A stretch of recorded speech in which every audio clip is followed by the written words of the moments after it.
First off, I had a totally different video primed to come out tonight. I even recorded a funny intro segment that totally does not make sense anymore. So I'm here, mind, body, and my spirits left me because holy f***, what a game. This is just so deflating. If you haven't already heard, Patrik Laine was injured tonight on an intentional penalty draw by 25-year-old AHL scrub Cedric Paré. Let's talk about it.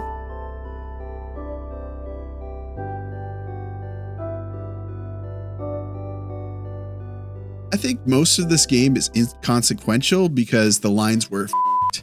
The play largely looked messy. I can't really blame anyone for it.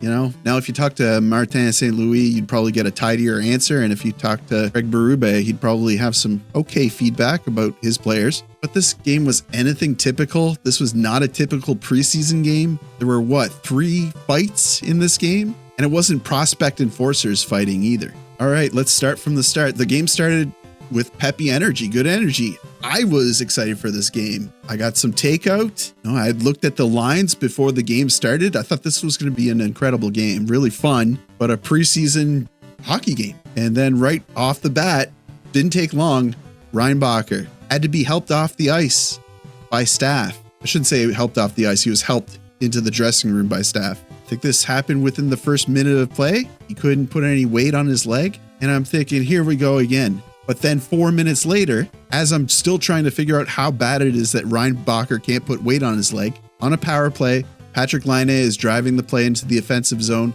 when at the blue line, Cedric Paré sets himself up to, at a last second, force himself into the path of Laine, extending his knee to collide with Laine. Watching this back, and I've watched this over and over again, at minimum, he was attempting to draw a tripping penalty here. At most, he was intentionally trying to injure. And I rarely will choose to think that someone is ever trying to injure someone. And I don't think that's what happened here. I don't think that a 25-year-old AHLer would have a reason to do this. But I'm willing to guess that there are people saying otherwise out there.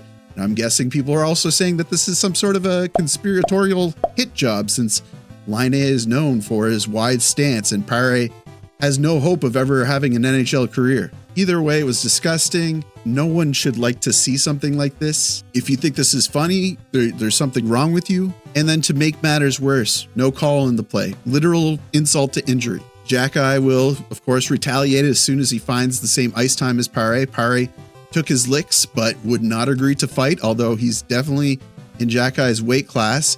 He will instead turtle as best as he can, as Xhekaj gives him a few with his gloves on. Then Xhekaj would get 7 minutes and ejected from the game, which is probably a smart move on behalf of the refs, because they would have had an even busier night tonight if they had left Xhekaj in the game. But the punishment doesn't make a whole lot of sense otherwise. Xhekaj is then led into the box where he says, "Fuck you, fucking loser." He's very hot. Like I said, refs giving themselves a break by ejecting him. Great calls this game. So now down 3 players, Martin St. Louis goes over to his captain, Nick Suzuki, and tells him, you're going to have to play 25 minutes this game. Just for tonight, I promise. It's not going to be like last season where he had played 25 minutes for months in a row. We're going to figure this one out, Nick.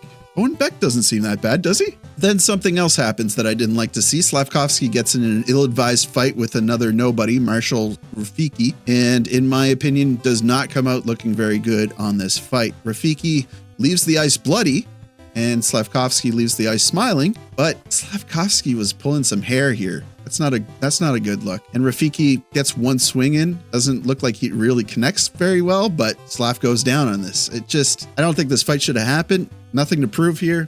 If you disagree with me, I know how you feel because I'm disagreeing with myself, but I'm trying to come into this as mild as I can. Hindsight 2020 type shit.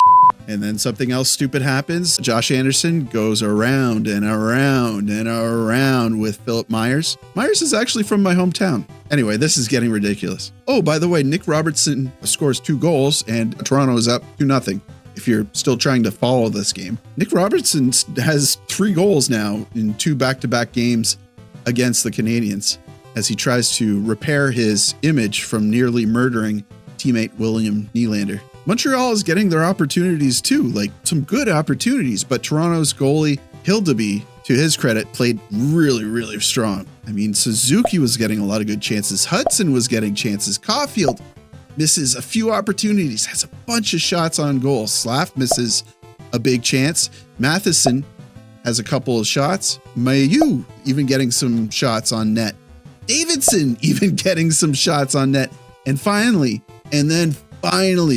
Kirby Dach gets his first goal since being injured way back on October 14th, 2023. With about a minute left in play after that goal, the Habs pull Primo, try to tie it up, but the puck gets iced with 15 seconds left. The game at this point actually looks like a real NHL hockey game and no longer a circus. Martin St. Louis draws up a final play and the boys are looking focused. Suzuki on the draw, loses the draw, it gets iced again. 8 seconds left now. They win the draw, the puck gets put in front of the net. Kirby Dach has the puck at his feet, but he can't find it. And that's where the game ends. Cedric Pare is shepherded off the ice by RCMP officers, and everyone waits for an update from Habs media about what's going on with Reinbacher and Laine. That's the game, folks. Let me know your thoughts, please. I want to hear from you. Good vibes only, maybe? Can we do that? What do you guys think? Is there something good that you could pull from this game for me, please? I got to tell you, I'm still kind of sick from that hit on Laine, and it just feels like deja vu all over again. But we'll get through it. I was really hoping this was a year that we could see where the pieces start to fall. And just because Laine is out of the equation for an undetermined amount of time, that doesn't mean we can't see where the pieces fall this year. There's a lot of things happening and a lot of good things happening. So no need to get discouraged yet. Your leg is definitely not supposed to bend that way though. Thanks for watching, everyone. I really appreciate all the support recently. Like I said, please comment on the videos. It really, I really like engaging with you in the comments. Like the video, even though you probably didn't like everything you heard in this video. Subscribe if you're not already a whiskey fiend. And as always, I'll see you down below in the comments.